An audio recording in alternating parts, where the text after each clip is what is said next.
Now, it wasn't that long ago, in fact, back in, I think, December 2015, the Met got involved with, that news media, such as LBC and other radio stations and newspapers and TV stations, were talking about a Croydon Cat Killer. And at one point it was thought that the killer could have been responsible for as many as deaths of 500 cats, including mutilations as well. There was a fascinating piece in one of the newspapers yesterday, The Guardian, that suggested, and indeed had the headline, that the Croydon Cat Killer hunt, which has lasted 3 years, could actually be a myth. Tony Jenkins took action as a result of this story and founded something called SNARL, South Nord Animal Rescue and Liberty, and he and a colleague have investigated these killings.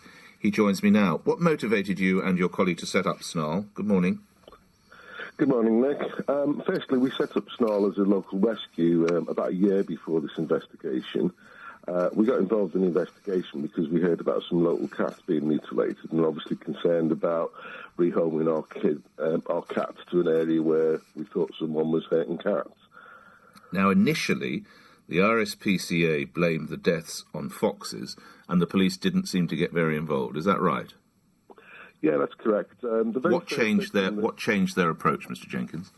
Well, we did, essentially. When I had the first headed and detailed cat reported to us, the owner who'd found his cat had spoken to the police and the RSPCA and told it was foxes, and he said to me in quite clear terms, ain't no foxes done that.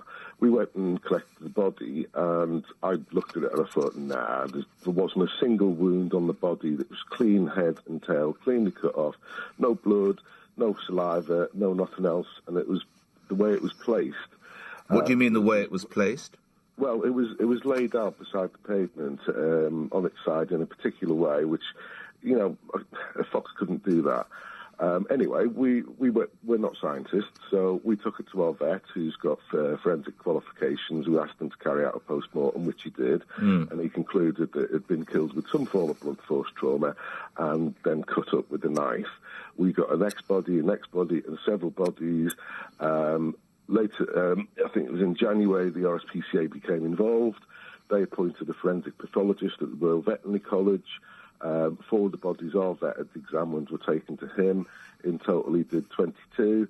And in each and every case, they were cut up with a knife. But if we turn to the findings of Stephen Harris, a recently retired professor of environmental sciences at the University of Bristol, who it is said has studied fox behaviour for half a century, he thinks it's the work of foxes. That's his opinion, and he's entitled to it. If David Icke came out and said these were being done by little green men coming, from Mars, would anyone believe it? I'm afraid he has got 50 years' experience in this field, though. Yeah, but he's got no scientific evidence to back this up, and he refused to meet with the pathologist who carried out the post-mortems and retired. What do you think? Do you think there is one person responsible, or what?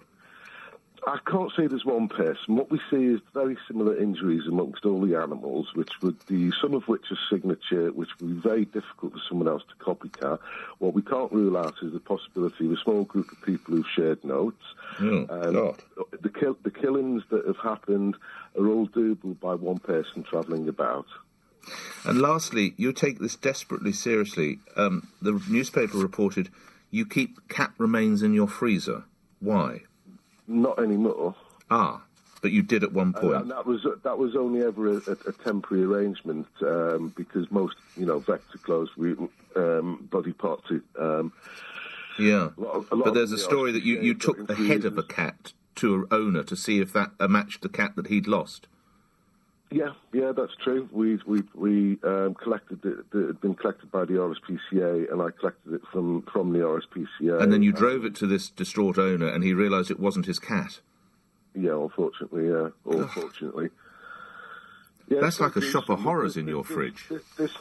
No, we don't keep body parts in the fridge. That was only ever a temporary arrangement. Right. And this particular head had been stored in a freezer at the RSPCA. All right. Well, good luck if you can lead to a result. It has to be said, of course, that as yet no one or anybody has been convicted of that. That's Tony Jenkins, who's co-founder of SNARL, who's South Nord Animal Rescue and Liberty.